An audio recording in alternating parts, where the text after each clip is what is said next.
கிறிஸ்துவுக்குள் பிரியமானவர்களே, ஆண்டவராக இயேசு கிறிஸ்துவின் திருநாமத்தில் உங்கள் அனைவரும் நான் வாழ்த்துகிறேன். யூடியூப்ல பார்க்கிற உங்கள் ஒவ்வொருவரையும் கர்த்தர் ஆசீர்வதிப்பாராக.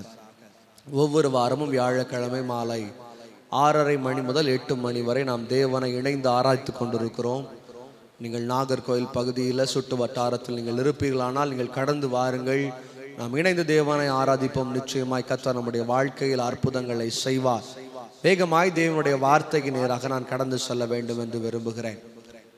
இந்த உலகத்தில் பார்க்கும் பொழுது ஒவ்வொரு மனிதர்களுக்கும் ஒவ்வொரு விதமான குணாதிசயங்கள் இருக்கிறது. இந்த உலகத்தில் காலம் சென்ற நேருவை குறித்து நாம் பேச வேண்டுமானால் சிறுவர்களுக்கு சொல்லிக் கொடுப்பார்கள். அவருடைய சட்டையில எப்பொழுதுமே ஒரு அழகான ஒரு ரோஜா வைத்திருப்பார். ஒவ்வொருவருக்கும் ஒவ்வொரு குணாதிசயங்கள் இருக்கிறது. கடந்து சென்ற காலம் சென்ற ஏபிஜே அப்துல் கலாம் ஐயாவை குறித்து நாம் தெரிந்து கொள்ள வேண்டுமானால் ராமேஸ்வரம் பகுதியில் இருக்கிற அவர் பிறந்த ஊரில் ஒரு அழகான மியூசியம் ஒன்று செய்து வைத்திருக்கிறார்கள். அங்கே அவர் பயன்படுத்தின லேப்டாப், அவர் பயன்படுத்தின அழகான சின்ன சின்ன காரியங்களை அவர்கள் எடுத்து பத்திரப்படுத்தி வைத்திருக்கிறார்கள். அதையெல்லாம் பார்க்கும் பொழுது நமக்கு தோன்றுகிற ஒரு எண்ணம் என்ன தெரியுமா? அவர் எவ்வளவு தாழ்மையாக வாழ்ந்திருக்கிறார். அவர் ஒரு பெரிய ஒரு பதவியில இருந்தாலும் கூட அவருடைய வாழ்க்கையை பார்க்கும் பொழுது ரொம்ப தாழ்மையா வாழ்ந்திருக்கிறாரு. ரொம்ப சிம்பிளா வாழ்ந்திருக்கிறார். எவ்வளவு காசு இருந்தது, எவ்வளவு உயர்ந்த பொசிஷன்ல இருந்தாரு, ஆனா ரொம்ப சிம்பிளான வாழ்க்கையை வாழ்ந்திருக்கிறாருன்னு சொல்றோம். நமக்கு தெரிந்த ஜனங்களை குறித்து நாம் பேசும் பொழுதும் கூட சில நேரங்கள்ல இப்படிப்பட்ட வார்த்தைகள் நம்ம யூஸ் பண்ணியிருக்கிறோம். இவங்க கேரக்டர் இப்படி இருக்கும், குவாலிட்டிஸ் இப்படி இருக்கும்ட்டு ஒவ்வொரு ஆளை குறித்து நாம் ஒவ்வொரு விதமாக பேசுவது, நாம் கேட்பது இயல்பாக இருக்கிறது. காலை நேரத்தில் இயேசு கிறிஸ்துவினுடைய 4 ஸ்பெஷல் குவாலிட்டிஸை உங்கள் மத்தியில் நான் சொல்ல வேண்டும் என்று விரும்புகிறேன். இந்த உலக மனுஷனை குறித்து நம்ம எவ்வளவோ படிக்கிறோம். இன்னைக்கு தமிழ் டெக்ஸ்ட் புக்ல பார்த்தீங்கன்னா மறைந்து போன பெரிய பெரிய ஜனங்களுடைய பயோகிராஃபியை நம்ம இன்னைக்கு படிக்கிறோம். அவருடைய வாழ்க்கை எப்படி இருந்தது, எந்த சூழ்நிலையில் வளர்ந்தார்கள், எப்படிப்பட்ட குவாலிட்டிஸ் வைத்திருந்தார்கள். அந்த குவாலிட்டிஸ் நமக்கும் இருக்கும்னா நிச்சயமா நம்முடைய வாழ்க்கையும் அவர்களை போல உயர்ந்த இடத்திற்கு வரும் என்று சொல்லி சின்ன பிள்ளைகளுக்கு கற்றுக் கொடுக்கிறார்கள். இந்த காலையில உங்க மத்தியில் நான் எடுத்து வைக்க விரும்புகிற காரியம் என்ன தெரியுமா? Outstanding qualities of Jesus Christ. இயேசு கிறிஸ்துடைய ரொம்ப அழகான குணங்கள்ல 4 குணங்களை உங்கள் மத்தியில் எடுத்து வைக்க வேண்டும் என்று விரும்புகிறேன். வேத புஸ்தகத்தில் வாசிக்கும் பொழுது மார்க் 2ஆம் அதிகாரம் 12ஆம் வசனத்தை வாசிக்கும் பொழுது அதுல இவ்விதமாக ஒரு வசனம் எழுதப்பட்டிருக்கிறது. அவன் எழுந்து தன் படுக்கையை எடுத்துக்கொண்டு எல்லாருக்கும் முன்பாக போனான். சரி, இந்த சூழ்நிலையை நாம் எல்லாருமே படிச்சிருப்போம். இயேசு கிறிஸ்து ஒரு வீட்டுக்குள்ள உட்கார்ந்து இருக்கிறாரு. உட்கார்ந்து இருக்கும் பொழுது அவர் சும்மா அந்த இடத்துல உட்காரவில்லை. பல மனிதர்களுக்கு, அங்க இருக்கிற ஜனங்களுக்கு தேவ ராஜ்யம் வருவது எப்படி, அதை சுதந்திரித்துக் கொள்வது எப்படி என்கிற பிரசங்கத்தை அவர் செய்து கொண்டிருக்கிறார். ஒரு திரளான கூட்டம் அந்த இடத்துல உட்கார்ந்து இருக்கிறார்கள். ஆண்டவருடைய வார்த்தையை கேட்கும்படியாக அந்த வீட்டை சுற்றிலும் ஜனங்கள், வீட்டிற்கு உள்ளே முழுவதும் ஜனங்கள், எங்க திரும்பி பார்த்தாலும் பயங்கரமான கூட்டம் அந்த இடத்துல உட்கார்ந்து இருக்கிறார்கள். இயேசு பிரசங்கம் பண்ணிட்டு இருக்கிறாரு. திடீர்னு மேல ஒரு 4 பேர் சேர்ந்து அந்த கூரைய பிரிக்கிறாங்க. ஒரு பிரசங்கம் ரொம்ப அழகா போயிட்டு இருக்குது. இன்னைக்கு ஒரு சின்ன டிஸ்டர்பன்ஸ் வந்தாலே நமக்கு பொறுமையை இழந்து போகிறோம்.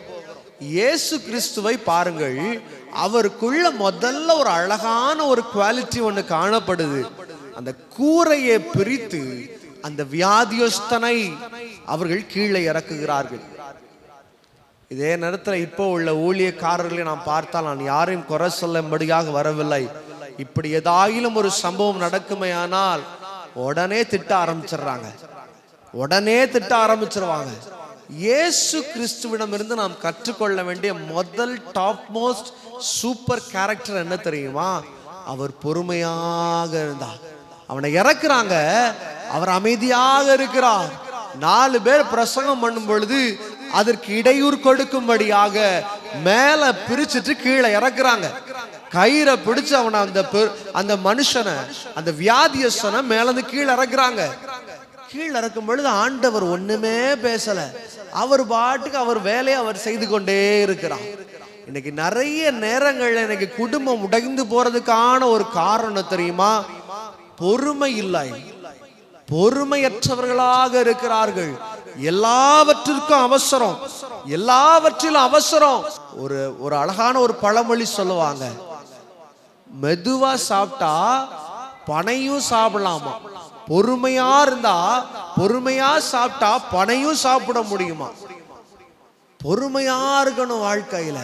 இன்னைக்கு நிறைய பேருடைய வாழ்க்கையில பொறுமையை பார்க்க முடியவில்லை. கடந்த நாட்கள்ல யூடியூபை பார்த்து கொண்டிருக்கும் பொழுது அதில் ஒரு வீடியோ பார்த்து கொண்டிருந்தேன். ஒரு சாதாரண ஒரு மனுஷன் கொஞ்சம் ஃப்ரூட்ஸ் ரோட்ல இருந்து சேல்ஸ் பண்ணிட்டு இருக்கிறார். கொஞ்சம் சின்ன ஒரு தள்ளு வண்டியில கொஞ்சம் பழங்களை வைத்து அவர் விற்று கொண்டிருக்கிறார். ஒரு சின்ன ஒரு பையன் அந்த இடத்துக்கு வர்றான். வந்துட்டு அவரை 1 மணி நேரம் விற்க முடியாத அளவுக்கு பிரச்சனை கொடுத்துட்டு இருக்கிறான். அவருக்கு என்ன பண்றதுன்னே தெரியல. ஆனா அந்த மனுஷங்கிட்ட ஒரு நல்ல ஒரு குவாலிட்டி இருந்துச்சு. என்னன்னா, அவன் என்ன பண்ணாலும் இவர் அமைதியாகவே நின்று கொண்டிருந்தான். இவன் வர்ற ஆட்கள் கிட்ட தொந்தரவு கொடுப்பான், அங்கிருந்து வர்றவங்க கிட்ட பேசுறவங்க கிட்ட இவனே பேசி அவளை திரும்ப அனுப்பி விடுவான். இவருக்கு ஏறத்தாழ அந்த 1 மணி நேரம் அவர் விற்றிருப்பாரே, ஆனால் ஏறத்தாழ ஒரு 500 ரூபாய் இல்லைன்னா ஒரு 1000 ரூபாய் அவருக்கு கிடைத்திருக்கும். பொறுமையாகவே நிற்கிறார். பரவாயில்ல, சின்ன பையன் ஏதோ தெரியாம பண்றான், விட்டுருவோன்ட்டு அமைதியா நின்றுட்டே இருக்கிறார். 1/4 மணி நேரம் போகுது, 1/2 மணி நேரம் போகுது. இந்த சூழ்நிலை நான் அவர்கிட்ட பார்த்துட்டே இருக்கிறேன். அவர் அமைதியாவே நிற்கிறார். 1 மணி நேரம் முடிஞ்சுது. 1 மணி நேரம் அவரை எவ்வளவோ இவன் ட்ரை பண்ணி பார்க்கிறான். அவரை எப்படியாவது கோபப்பட வச்சிடணும், அவரை எப்படியாவது தேவையில்லாத வார்த்தையை பேச வச்சிடணும், அவரை எப்படியாவது இவனை அடிக்கும்படியாக வைத்து விட வேண்டும். எவ்வளவோ ட்ரை பண்றான். ஆனா அவர் கொஞ்சம் கூட அசரவே இல்லை. ரொம்ப பொலைட்டா, ரொம்ப ஹம்பிளா, ரொம்ப பேஷண்டா அப்படியே இருக்கிறார். 1 மணி நேரம் கழித்து அவன் கூட இருந்த இன்னொரு பையனுக்கு போன் பண்ணா. வேகமா ஓடி வந்தான். ஓடி வந்தவன் கையில இருந்து ஒரு பேக் எடுத்து அந்த ஐயா கையில கொடுக்கிறார். அந்த ஐயா திறந்து பார்க்கிறாரு. எதுக்குப்பா இது எனக்கு திறந்து பார்க்கிறாரு. உள்ள பார்த்தா ஏறத்தாழ 10,000 ரூபாய் உள்ள இருக்குது. உடனே இவர் சொல்றாரு, எப்பா எனக்கு இது தேவையில்லை. உடனே இவன் சொல்றான், பாருங்க நாங்க ஒரு கேமரா வச்சிருக்கிறோம், யாரு பொறுமையா இருக்கிறா, நாங்க எவ்வளவு பிரச்சனை பண்ணாலும் யாரு பொறுமையா இருக்கிறான்னு சோதிக்கிறோம். நீங்க தான் ஐயா பொறுமையா இருந்திருக்கிறீங்க, அதனால இந்த 10,000 ரூபாய் உங்களுக்கு தான் அப்படின்னு கொடுக்குறான். இந்த உலகத்துல இதே போலதான் பொறுமையா இருந்தீங்கன்னா ஆசீர்வாதத்தை பெற்றுக்கொள்ள முடியும். பொறுமை இல்ல, வாலிப பிள்ளைகளுக்கு வாழ்க்கையில பொறுமை இல்ல, பெரியவங்களுக்கு வாழ்க்கையில பொறுமை இல்ல, சின்ன பிள்ளைங்களுக்கு வாழ்க்கையில பொறுமை இல்ல. இன்னைக்கு பொறுமை இல்லாம அவசரப்பட்டு கால்களை வைக்கிறதுனால எத்தனையோ இடங்கள்ல நாம் தோல்விகளை பார்த்து கொண்டு இருக்கிறோம். இன்னைக்கு பொறுமை என்பது வாழ்க்கையில தேவன் கொடுத்திருக்கிற பீங்கான் கண்ணாடியை போல ஒரு அழகான கிளாஸ். வாழ்க்கை என்பது அழகான ஒரு கண்ணாடி கிளாஸ்னு வச்சுக்கோங்களேன். சிலவங்க அவசரப்பட்டு கோபத்துல உடைச்சிருவாங்க. குடும்பம் இன்னைக்கு எத்தனையோ குடும்பம் பொறுமை இல்லாததுனால உடைந்து போகிறது. எத்தனையோ வாழ்க்கை உடைந்து போகிறது. எத்தனையோ பிள்ளைகளுடைய வாழ்க்கையில பொறுமை இல்லாததுனால வாழ்க்கை உடைந்து போகிறது. கண்ணாடி கிளாஸ உடைச்சதுக்கு பிறகு என்னதான் குயிக் பிக்ஸ போட்டு ஒட்டினாலும் உடைந்த தடங்கள் அதில் பதியதான் செய்யும். இன்னைக்கு கவனமா இருக்கணும். ஆண்டவராக இயேசு கிறிஸ்து பிரசங்கம் பண்ணிட்டு இருக்கும் பொழுது இடையூறு செய்யும்படியாக ஒரு மனுஷனை உள்ள இறக்குறாங்க. ஆனா ஆண்டவர் எதுவுமே அவங்களை தடுத்து நிறுத்தாமல், எந்த எதிர்த்து பேச்சு பேசாமல் மௌனமாய் அவருடைய காரியத்தை அவர் செய்து கொண்டே இருந்தார். இன்னைக்கு நாம் பொறுமையாக இருக்கும் பொழுது, நம்முடைய வாழ்க்கையில பொறுமையாக இருக்கும் பொழுது, ஆண்டவர் நமக்காக வைத்திருக்கிற திட்டங்கள் பல மடங்கு ஆசீர்வாதமாக இருக்கும். இன்னைக்கு பொறுமை இல்லாததுனால ஆசீர்வாதத்தை பார்க்க முடியவே இல்லை. இன்னைக்கு காணல் நீரை போல ஆசீர்வாதங்கள் கரைந்து போய் கொண்டிருக்கிறது. காரணம் என்ன தெரியுமா? வாழ்க்கையில பொறுமை இல்லை, வாழ்க்கையில செய்கிற காரியத்துல பொறுமை இல்லை. கொஞ்சம் விட்டு கொடுத்து பாருங்க, கொஞ்சம் பொறுத்து போய் பாருங்க. கொஞ்சம் லேட் ஆனாலும் பரவாயில்ல, தேவன் என் வாழ்க்கையில் ஆசீர்வாதத்தை கொடுக்க முடியும். ஒப்பு கொடுக்கிறவருடைய வாழ்க்கையில தேவன் பெரிய திட்டங்களை, பெரிய ஆசீர்வாதங்களை நிறைவேற்ற கர்த்தர் வல்லமை உள்ளவராக இருக்கிறார். ஹல்லேலூயா. முதலாவது பார்க்கிறோம், இயேசு கிறிஸ்துவிடமிருந்து ரொம்ப அழகான ஒரு கேரக்டர். அவர் பொறுமையாக இருந்தார். பொறுமையாக இருந்தார். இன்னைக்கு பொறுமையாக வாழ்ந்து பாருங்க. குடும்பத்துல பொறுமையாக இருங்க. திட்டுறாங்களா, திட்டிட்டு போட்டோம். அடிக்கிறாங்களா, அடிச்சுட்டு போட்டோம். இருதயத்தை நொறுக்குறாங்களா, நொறுக்கிட்டு போட்டோம். காயப்படுத்துறாங்களா, காயப்படுத்திட்டு போட்டோம். அபகரிக்கிறாங்களா, அபகரிச்சுட்டு போட்டோம். அமைதியா தேவனுடைய சமூகத்துல ஒரே ஒரு காரியத்தை சொல்லுங்க. ஆண்டவரே, நீர் எங்களை ஆசீர்வதிக்கிறவர், நீர் எங்களுடைய வாழ்க்கையை உயர்த்துகிறவர்கள். ஆண்டவரே, நீர் மட்டும்தான் எங்க வாழ்க்கையில திட்டத்தை நிறைவேற்றுகிற தேவனாக இருக்கிறீர். சொல்லி பாருங்க. நிச்சயமா உங்க வாழ்க்கையில் இழந்து போன காரியங்களை மறுபடியும் கொடுக்க கர்த்தர் வல்லமை உள்ளவராக இருக்கிறார். முதலாவது ஒரு குணாதிசயத்தை பார்க்கிறோம். தேவன் எப்படிப்பட்டவராக இருக்கிறார் தெரியுமா? பொறுமை உள்ளவராக இருக்கிறார். இரண்டாவது ஒரு காரியத்திற்குள்ளே நான் கடந்து சொல்ல வேண்டும் என்று விரும்புகிறேன். மார்க் 2ஆம் அதிகாரம் 5ஆம் வசனத்தை எடுத்து யாராவது ஒருவர் வாசியுங்கள். இயேசு அவர்கள் விசுவாசத்தை கண்டு திமிர்வாதக்காரனை நோக்கி, மகனே, உன் பாவங்கள் உனக்கு மன்னிக்கப்பட்டது என்றார். இந்த உலகத்துல இயேசு கிறிஸ்து இல்லாம மன்னிப்பு இல்லை. இயேசு கிறிஸ்துடைய ரத்தம் சிந்துதல் இல்லாமல் இந்த உலகத்தில் மன்னிப்பு இல்லை. இன்னைக்கு நிறைய தெய்வங்களை நாம் பார்க்கிறோம். அந்த தெய்வங்களுக்கு இவங்க என்ன பண்ணுவாங்க அப்படின்னா, படையல்னு ஒன்று கொடுப்பாங்க. வருஷத்துக்கு ஒரு முறை திருவிழா வச்சு ஆடு வெட்டி மாடு வெட்டி கொண்டாடணும். இதை மறந்துட்டாங்கன்னு வச்சுக்கோங்களேன், எந்த தெய்வம் இவங்களை உயர்த்தி வைத்ததோ அதே தெய்வம் உங்க குடும்பத்துல அழிவை கொண்டு வரும். ஏன்னா அதுக்கு தேவை சாப்பாடும் நல்ல கொண்டாட்டமும் தான்.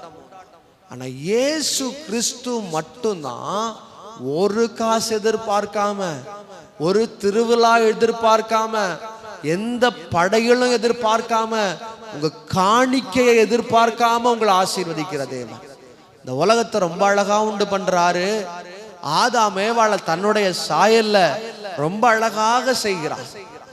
செய்து முடித்தவ பார்க்கிறாரு, பரவாயில்ல, எல்லாம் ரொம்ப அழகா இருக்குது, இந்த உலகம் எவ்வளவு அழகா இருக்குது, இந்த ஆதாமும் ஏவாளை எவ்வளவு அன்பாக இருக்கிறாங்க அப்படின்னு நினைக்கும் பொழுது உலகத்திற்குள்ளே பாவம் வருகிறது. மனுஷனை படைத்தார், அந்த மனுஷனே தேவனுக்கு விரோதமாக மாறிவிட்டார். அந்த தோட்டத்திலிருந்து வெளியே தள்ளப்படுகிறார்கள். ஆண்டவர் எப்படிப்பட்டவர் தெரியுமா? அப்படிப்பட்ட சூழ்நிலையிலும், பாவம் நிறைந்த உலகத்திலும் கூட தன்னுடைய சொந்த குமாரனை இந்த உலகத்திற்கு அனுப்பி, இயேசு கிறிஸ்து என்கிற ஒரு நாமம் நம்முடைய பாவங்களை மன்னிக்கிற நாமமாக இருக்கிறது. இன்னைக்கு மனுஷன் எங்கெல்லாமோ ஓடிட்டு இருக்கிறான், எங்கெல்லாமோ ஓடுறான். அங்க போனா என் பாவம் மன்னிக்கப்பட்டுரும், கன்னியாகுமரி கடல்ல முங்குனா என் பாவம் மன்னிக்கப்பட்டுரும். எந்த கடல்ல எந்த ஆறுல முங்குனாலும் பாவ மன்னிப்பு கிடைப்பதில்லை. இயேசு கிறிஸ்துடைய இரத்தத்தினால் யார் கழுவப்படுகிறார்களோ அவர்களை மன்னிக்க கர்த்தர் வல்லமை உள்ளவராக இருக்கிறார். ஹல்லேலூயா. இரண்டாவது ஒரு குணாதிசயம் ஆண்டவராகிய இயேசு கிறிஸ்துக்குள்ள இருக்கிறது என்ன தெரியுமா? மன்னிக்கிற குணாதிசயம். முதல்ல ஒரு கேரக்டரை பார்த்தோம். அந்த கேரக்டர் எப்படிப்பட்ட கேரக்டர்? பொறுமை உள்ள கேரக்டர். இரண்டாவது இயேசு கிறிஸ்துடைய கேரக்டர் என்ன தெரியுமா? கூப்பிடுகிற யாவருக்கும் மன்னிப்பை கொடுக்கிற கேரக்டர். மன்னிக்கிறாரு.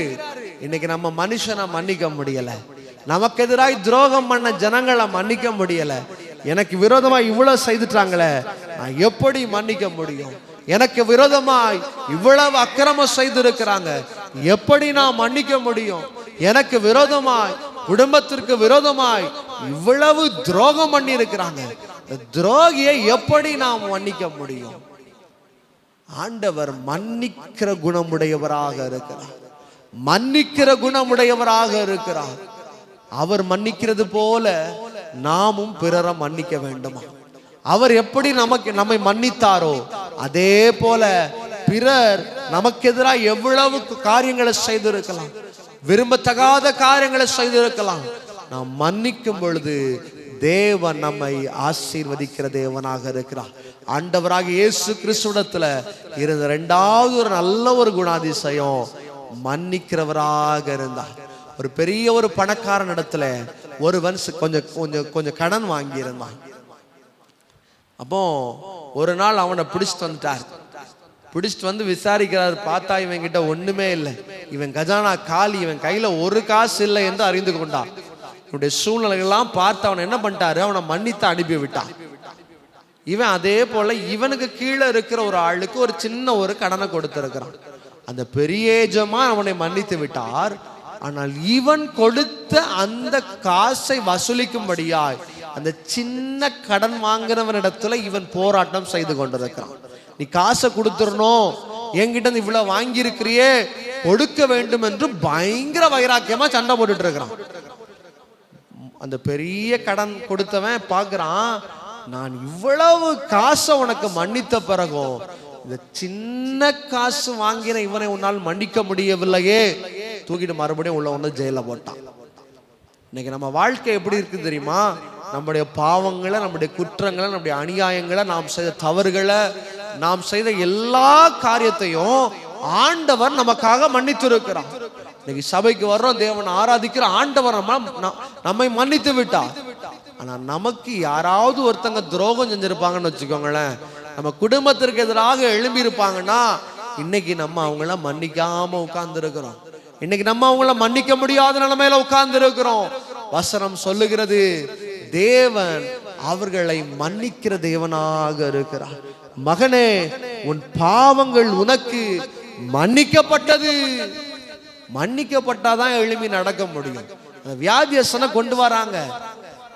அவனுடைய இயேசு கிறிஸ்து அவனை பார்த்து சொல்றாரு, பாவங்கள் உனக்கு மன்னிக்கப்பட்டது. இன்னைக்கு தேவன் விரும்புகிறார் நீங்க மன்னிக்கிற குணாதிசயம் உள்ளவர்களாக இருக்க வேண்டும். தேவனை ஆராதிக்கிற பிள்ளைகள், தேவனுடைய நாமத்தை உயர்த்துகிற பிள்ளைகள், உங்க வாழ்க்கையில ஆண்டவர் எதிர்பார்க்கிற ஒரு கேரக்டர் என்ன தெரியுமா? You have to forgive others. அடுத்த ஜனங்களை, தெரிந்த ஜனங்கள் எதிராக பேசி இருக்கலாம், தவறான வார்த்தைகளை சொல்லி இருக்கலாம், மன்னியுங்கள், கர்த்தர் உங்களை மன்னிக்க வல்லமை உள்ளவராக இருக்கிறார். மூன்றாவதாக ஒரு காரியத்திற்குள்ளே நான் கடந்து செல்ல வேண்டும் என்று விரும்புகிறேன். மார்க்கின் புஸ்தகம் 2ஆம் அதிகாரம் 7ஆம் வசனத்தை நாம் வாசிக்க கேட்போம். தேவ தூஷணம் சொல்லுகிறது என்ன? தேவன் ஒருவரை அன்றி பாவங்களை மன்னிக்கத்தக்கவர்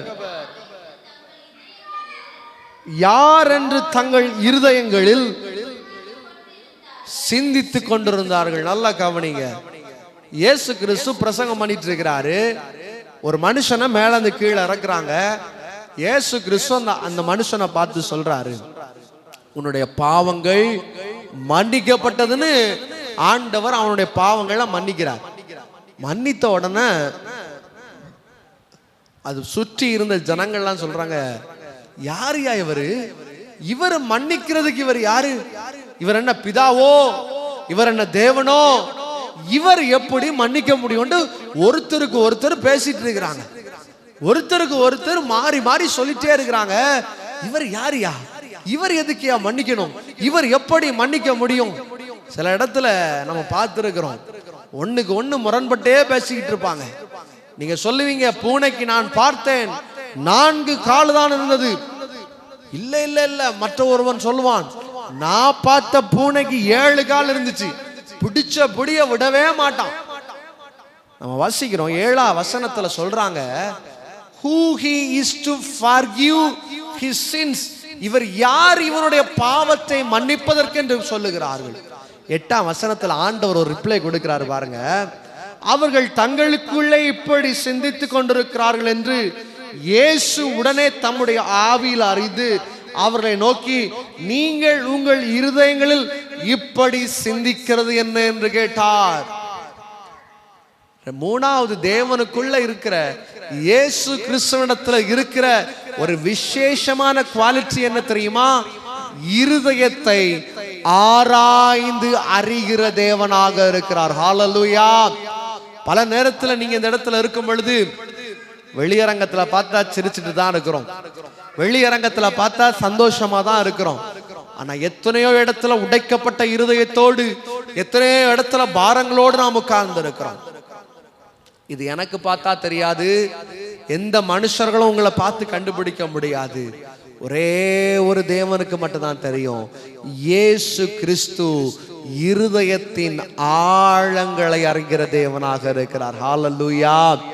அதனால்தான் வசனம் ரொம்ப அழகா சொல்லி இருக்கிறது, மனுஷனோ உங்கள் சரீரத்தையும் உங்கள் வெளிப்பிரகாரமான காரியத்தை மட்டும்தான் பார்க்கிறான். ஆனா தேவன் பார்க்கிற பார்வை உள்ளான இருதயத்தை பார்க்கிறார். யாரு முழுமையா தேவனை ஆராதிக்கிறார், யாரு தேவனை உண்மையாக ஆராதிக்கிறார்கள், யாரு தேவனுடைய நாமத்தை முழு மனதோடு முழு பலத்தோடு தேவனுடைய சமூகத்தில் ஆராதிக்கிறார்கள், அப்படி ஆராதிக்கிறவர்களே கர்த்தர் ஆசீர்வதிக்கிற தேவனாக இருக்கிறார். மூணாவது ஆண்டவராக இயேசு கிறிஸ்துவிடத்துல இருந்த ரொம்ப அழகான ஒரு கேரக்டர் என்ன தெரியுமா? அவர் இருதயத்தை ஆராய்ந்து அறிகிற தேவனாக இருக்கிறார். ஆகார் தள்ளப்படுகிறார், வனாந்திரத்திலே வெறுமையாக தள்ளப்படுகிறார். குடிப்பதற்கு தண்ணி அல்ல, எதுவும் இல்லாத ஒரு சூழ்நிலையில் தன்னுடைய மகன் இறந்து போய் விடுவான் என்கிற நிலைமையில் அவள் காணப்படுகிறாள். செத்து போயிருவான், பிள்ளை செத்து போயிருவான், கண்ணீரோடு உட்கார்ந்து இருக்கிற. வசனம் சொல்லுகிறது, ஒரு அம்பு பாய்ந்து போனால் எங்கு போய் விழுமோ அவ்வளவு தூரம் பிள்ளைய போட்டு ஓடுறான். காரணம் என்ன தெரியுமா? என் பிள்ளை சாகிறத நான் பார்க்க கூடாது, என் பிள்ளை துடித்து ஒரு தண்ணி இல்லாம மரித்து போகிறத நான் பார்க்க கூடாதுன்ட்டு ஓடுறான். ஓடுனவா அங்க போய் ஒரு காரியத்தை பண்றான். ஆண்டவரை நோக்கி கேட்கிற, ஆண்டவரே நீர் இருதயத்தை பார்க்கிற தேவன் அல்லவா? என் பிள்ளை சாகிற கண்டிஷன்ல இருக்கிறானே, என் பிள்ளை மரித்து போகிற கண்டிஷன்ல இருக்கிறான், காப்பாற்றும் அப்பா, அவனை காப்பாற்றும் என்று கேட்கிறான். திரும்பி பார்க்கிறா, தேவன் அவருடைய இருதயத்தின் கண்ணீரை பார்த்து ஒரு ஊற்ற உதிக்க பண்ணுகிறார், ஒரு நீரூற்ற உதிக்க பண்ணுகிறார். அந்த பாலை வனத்தை சோலை வனமாய் மாற்றும்படியாக ஒரு நீரூற்று கிளம்புமே. ஆனால் உங்க வாழ்க்கையின் இருதயத்தின் ஆழங்கள் அறிந்து உங்களை ஆசீர்வதிக்க கர்த்தர் வல்லமை உள்ளவராக இருக்கிறார். மூணாவது தேவனுக்குள்ள இருந்த ஒரு அழகான ஒரு கேரக்டர், இருதயத்தை ஆராய்ந்து அறிகிற தேவனாக இருக்கிறார். நான்காவது ஒரு கேரக்டர் உங்க மத்தியில் நான் எடுத்து வைக்க வேண்டும் என்று விரும்புகிறேன். மார்க் 2ஆம் அதிகாரம் 12ஆம் வசனத்தை நாம் வாசிக்க கேட்போம். உடனே அவன் எழுந்து தன் படுக்கையை எடுத்துக்கொண்டு எல்லாருக்கும் முன்பாக போனான். எனக்கு அருமையான தேவ பிள்ளைகளே, முதலாவது ஒரு காரியத்தை பார்க்கிறோம். இயேசு கிறிஸ்துவிடத்தில் அவனை கொண்டு வருகிறார்கள், கூரையை பிரிக்கிறாங்க, ஆளை உள்ள இறக்குறாங்க.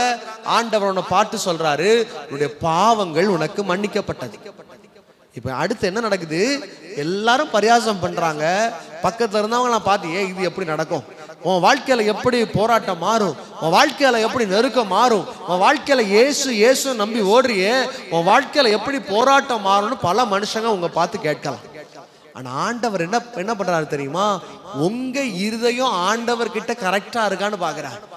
நீங்க ஒழுங்கா ஜெபம் பண்றீங்களா? நீங்க ஒழுங்கா பைபிள் வாசிக்கிறீங்களா? நீங்க தேவனுக்கு கொடுக்கிற நேரத்தை ஒழுங்கா கொடுக்கிறீங்களா? கொடுக்கிறவனுடைய இருதயத்தை பார்த்து நாலாவது தேவனுடைய குணாதிசயம் எப்படி வெளிப்படுது தெரியுமா? வியாதியஸ்தனை எழும்பி நடந்து போக வைக்கிறார், அற்புதங்களை செய்கிற தேவனாக இருக்கிறார். ஹல்லேலூயா. இயேசு கிறிஸ்துவுடைய நான்காவது மிக அழகான ஒரு கேரக்டர், அவர் அற்புதங்களை செய்கிற தெய்வமாக இருக்கிறார். எனக்கு மனுஷன் அற்புதத்தை தேடி அதிசயத்தை தேடி எங்கெல்லாமோ சுற்றி திரிகிறான். இங்க போனா என் வாழ்க்கை மாறிடும், அங்க போனா என் வாழ்க்கை மாறிடும், இந்த பாஸ்டர்ட்ட போனா என் வாழ்க்கை மாறிடும். எந்த போதகரும் எந்த சபையும் உங்க வாழ்க்கையில ஆசீர்வாதத்தை கொடுக்க, இயேசு கிறிஸ்து என்கிற நாமம் இருதயத்துக்குள்ள இருக்கும்னா, இயேசு கிறிஸ்து என்கிற ஒரு ரத்தம் உங்க வாழ்க்கையில இருக்கும்னா, அதுதான் உங்க வாழ்க்கையில அற்புதத்தை செய்கிறதாக இருக்கிறார். நான்காவதாக ஒரு கேரக்டரை பார்க்கிறோம், இயேசு கிறிஸ்து அற்புதத்தை செய்கிறவராக இருக்கிறார். ஒரு சகோதரி ஆண்டவருடைய துணியை தொடுறா, சட்டையை தொடுறா. ஆண்டவர் திரும்பி பார்த்து கேட்கிறார், ஐ ஃபீல் சம்திங், ஒரு பவர் என்னிடத்துல இருந்து வெளியே போனதை நான் உணர்ந்து கொண்டேன். யாருன்னு பார்த்தா, ஐயோ நான் தான் ஐயா பிரச்சனையோடு வந்திருந்தேன், என் வாழ்க்கையில மாற வேண்டுமே என்று தோட்டேன். ஆண்டவர் சொல்றாரு, சந்தோஷத்தோட வீட்டுக்கு போ, உன் வாழ்க்கையில அற்புதம் நடக்கும்ட்டார். இன்னைக்கு குருடர்கள் வர்றாங்க, சப்பானிகள் வர்றாங்க, காது கேட்காதவங்க வர்றாங்க. ஆண்டவர் கரங்களை வைக்கிறார், அற்புதம் நடக்குது. இன்னைக்கு தேவன் உங்களை தொடுவார்னா அற்புதம் நடக்கும். மனுஷன் தொடுறது ரெண்டாவது, தேவன் உங்களை எப்போ தொடுகிறாரோ அப்பொழுது உங்க வாழ்க்கை தலைகீழாக மாறும். எப்போ தேவன் உங்க குடும்பத்தை தொடுறாரோ குடும்பத்துல ஆசீர்வாதம் வரும். எப்போ தேவன் உங்க வாழ்க்கையை தொடுறாரோ வாழ்க்கையில ஒரு மாற்றம் உண்டாகும். ஐந்தாவது ஒரே ஒரு காரியத்தை மாத்திரம் சொல்லி நான் ஜெபம் செய்ய வேண்டும் என்று விரும்புகிறேன். மார்க்கு 2ஆம் அதிகாரம் 12ஆம் வசனத்தை மறுபடியும் வாசிக்க கேட்போம். அப்பொழுது எல்லாரும் ஆச்சரியப்பட்டு, நாம் ஒரு காலம் இப்படி கண்டதில்லை என்று சொல்லி தேவனை மகிமைப்படுத்தினார்கள். கடைசி ஆண்டவருடைய ஒரு குணாதிசயம் என்ன தெரியுமா? ஃபர்ஸ்ட் பார்க்குறோம், எல்லாரும் ஏளனமா பேசுறாங்க. இது எப்படி நடக்கும், இது எப்படி முடியும், இந்த சபைக்கு போறவங்களுக்கு ஆசீர்வாதம் கிடைக்குமா, தேவனை துதிக்கிறவங்களுக்கு உயர்வு கிடைக்குமா, இயேசு கிறிஸ்துன்னு சொன்னா வாழ்க்கை மாறிடுமான்னு கேட்கலாம். இங்க ஒரு அழகான ஒரு காரியம் எழுதப்பட்டிருக்கிறது. யாரெல்லாம் பார்த்து ஏளனமா பேசுறாங்களோ அவங்க ஒரு வார்த்தையை, ஒரு ஸ்டேட்மெண்ட்டை சொல்றாங்க, நாம் ஒரு காலம் இப்படி கண்டதில்லை என்று சொல்லி தேவனை மகிமைப்படுத்தினார்கள். அப்படின்னா அர்த்தம் என்ன தெரியுமா? தலை குனிந்து போன இடத்துல உங்கள் தலையை உயர்த்துகிற தேவனாக இருக்கிறார். ஹல்லேலூயா. ஐந்தாவது ஒரு குணாதிசயம் ஆண்டவராக இயேசு கிறிஸ்து குறித்து பார்க்கும் பொழுது, அவரை குறித்து நீங்க எங்க தலை குனிந்து போனீங்களோ, உங்க வாழ்க்கையில எங்கெங்கெல்லாம் தலை குனிந்து போய் இருக்கிறீங்களோ, ஜனங்கள் உங்களை எங்கெல்லாம் பார்த்து, இவன் வேஸ்ட், எந்த காரியத்துக்கும் பிரயோஜனம் இல்லை, எங்க உருப்பற்ற போறான், இந்த குடும்பம் எப்படி மேல வந்துட போகுது, இவன் வாழ்க்கை இவ்வளவுதான், இவன் வாழ்ந்து என்னத்தை கிழிச்சிட போறா, எந்த மனுஷன் உங்களை எப்படி சொன்னாங்களோ அவங்களுக்கு முன்பதாகவே உங்க தலையை நிமிர பண்ணி உங்களை ஆசீர்வதிக்கிற தேவனாக இருக்கிறார். ஹல்லேலூயா. ஏளனமா பேசுறாங்க, எப்படி நடக்கும், எப்படி மன்னிப்பு கொடுக்க முடியும், எப்படி அற்புதம் நடக்கும், எப்படி அவன் எழுப்பி நடப்பான்னு கேட்டிருப்பாங்க. அவர்கள் ஒரு ஸ்டேட்மெண்ட் அறிக்கையிடுறாங்க, இதே போல எங்க வாழ்க்கையில நாங்க எந்த காரியத்தை பார்த்ததில்லை, இப்படி ஒரு வியாதி குணமாகி நாங்க பார்த்ததில்லை.